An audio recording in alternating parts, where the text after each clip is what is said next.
Hola a todos. Hoy vamos a viajar en el tiempo a uno de los períodos más fascinantes y, la verdad, más misteriosos de la historia de la India, la era védica. Un tiempo que, como veremos, puso los cimientos de una civilización entera. Nuestra historia arranca con un gran misterio. Hacia el año 1900 antes de nuestra era, la increíblemente avanzada civilización del Valle del Indo, con sus ciudades superplanificadas, simplemente se esfumó. ¿Qué pasó? ¿Quién llenó ese vacío? Bueno, justamente es en el periodo védico donde empezamos a encontrar las respuestas. Muy bien, entremos de lleno al tema. Para poder entender quiénes eran estos pueblos védicos, primero tenemos que meternos en una de las controversias más grandes de la historia antigua de la India. Durante muchísimo tiempo, la historia que nos contaban era la de una invasión brutal, unas tribus guerreras, los arios, que llegaron y arrasaron con todo. Pero, ¿saben qué? La arqueología no respalda esa idea de destrucción masiva. La visión actual es mucho más interesante y la verdad tiene más sentido. Habla de una migración gradual, un proceso que tomó siglos, en el que grupos de pastores se fueron mezclando con la gente que ya vivía allí. O sea, fue más una fusión de culturas que una conquista a sangre y fuego. Y aquí un punto clave, importantísimo. La palabra aria, que viene del sánscrito, no se refería para nada a una raza. Significaba noble u honorable. Era un término cultural, una forma que tenían de distinguirse. Es fundamental sacarnos de la cabeza las ideas raciales del siglo XX para entender bien este periodo. Entonces, si esta gente al principio no construía grandes ciudades, ¿cómo es que sabemos tanto de ellos? La clave está en sus textos sagrados, una colección de escritos realmente extraordinaria.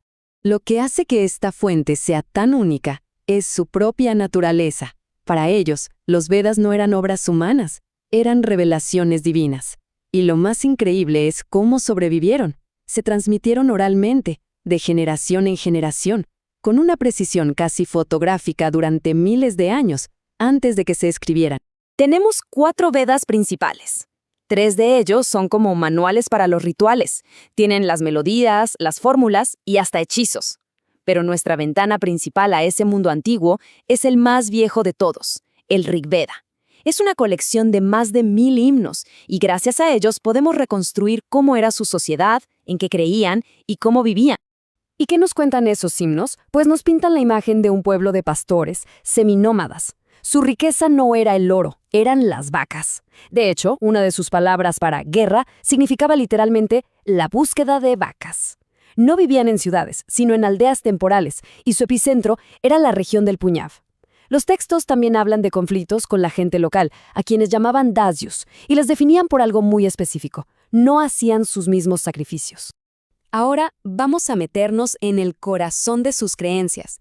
Vamos a ver cómo entendían el universo y cómo organizaron su sociedad alrededor de esas ideas. El centro de su vida religiosa era el yajna, el sacrificio de fuego. Pero, ojo, no era solo rezar, era una especie de transacción cósmica. Los humanos ofrecían cosas valiosas a los dioses a través del fuego, y a cambio, los dioses les daban lo que necesitaban para sobrevivir: ganado, victorias, hijos, lluvia. Esto significa que quienes controlaban el ritual, o sea, los sacerdotes brahmanes, acumulaban un poder social enorme. Eran los intermediarios. En el Rig Veda también aparece por primera vez la idea de una sociedad dividida en 4 grupos: los varnas, sacerdotes, guerreros, productores y sirvientes. Es muy importante entender que en esta etapa tan temprana, esto era más bien un modelo, una idea de cómo debía funcionar todo, y era bastante más flexible. No era para nada el sistema de castas hereditario y superrígido, en el que se convirtió mucho después. Pero la sociedad védica no se quedó quieta. A lo largo de 1000 años pasó por una transformación increíble, un giro de 180 grados, desde el ritual externo hacia una profunda exploración filosófica interna. Este cambio fue poco a poco, durante siglos. Empezamos cerca del 1500 antes de nuestra era, con los himnos del Rig Veda en el Punjab. Para el 1000, la llegada del hierro les permite talar los bosques y expandirse hacia la fértil llanura del Ganges. Y es ahí, alrededor del 800 antes de nuestra era, donde nace una nueva corriente de pensamiento, que quedó plasmada en unos textos llamados los Upanishads. Y este contraste lo es todo. En el mundo del Rigveda, el objetivo era externo, conseguir cosas materiales y un buen lugar en el más allá haciendo los rituales correctamente. En el mundo de los Upanishads, el objetivo se vuelve totalmente interno, entender la naturaleza del yo para liberarse del ciclo de la existencia. Es literalmente una revolución sobre el propósito de la vida. Esta nueva forma de ver el mundo se basa en varias ideas revolucionarias. Los Upanishads introdujeron conceptos que no solo dieron forma al hinduismo, sino que han influido en el pensamiento de todo el planeta hasta hoy. El primer concepto clave es el de Atman. Es la idea de que dentro de cada uno de nosotros, de cada ser vivo, hay un yo profundo, un alma, que es eterna, que nunca cambia y que es nuestra verdadera esencia. El segundo concepto es Brahman. Esta es la realidad última, el espíritu universal que está en todo. No es un Dios con barba sentado en una nube, sino el tejido mismo del universo, el principio absoluto del que todo sale y al que todo vuelve. Y esto nos lleva a la idea cumbre de esta filosofía, resumida en la famosa frase Tat Tuamasi, que significa tú eres eso. La gran revelación es que tu Atman, tu alma individual, no está separada de Brahman, la realidad universal. Son lo mismo. El objetivo final es darse cuenta de esta identidad. Y para explicar cómo funciona este ciclo de existencia, introdujeron la idea del karma. Es una ley de causa y efecto, súper simple. Cada acción que realizas genera consecuencias que van a determinar tus futuros renacimientos dentro de este ciclo llamado samsara. Con estas nuevas ideas, la meta de la vida cambió por completo.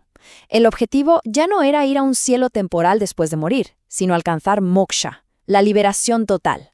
Romper el ciclo del karma y el samsara, al comprender esa verdad profunda, que el yo individual y el espíritu universal son uno solo. Bien, para ir cerrando, vamos a resumir el impacto gigantesco que tuvo este periodo, que realmente puso las bases de buena parte del pensamiento y la cultura del sur de Asia. Si comparamos, el contraste es brutal. Pasamos de las ciudades súper organizadas del Indo, cuya escritura ni siquiera podemos leer, a las tribus de pastores védicas, cuyo mayor legado es una lengua, el sánscrito, y sus textos sagrados. De una economía basada en la agricultura y el comercio a una centrada en el ganado. Fueron dos mundos que ocuparon el mismo espacio, pero con formas de ver la vida radicalmente distintas. Y aquí está la gran paradoja. De los cantos de tribus seminómadas alrededor de una fogata, nació un sistema filosófico increíblemente complejo. De esos himnos iniciales surgió el modelo espiritual que, evolucionando durante siglos, hoy influye en la vida de más de 1.000 millones de personas. El periodo védico no fue una época oscura, fue el lugar donde se forjó la India clásica.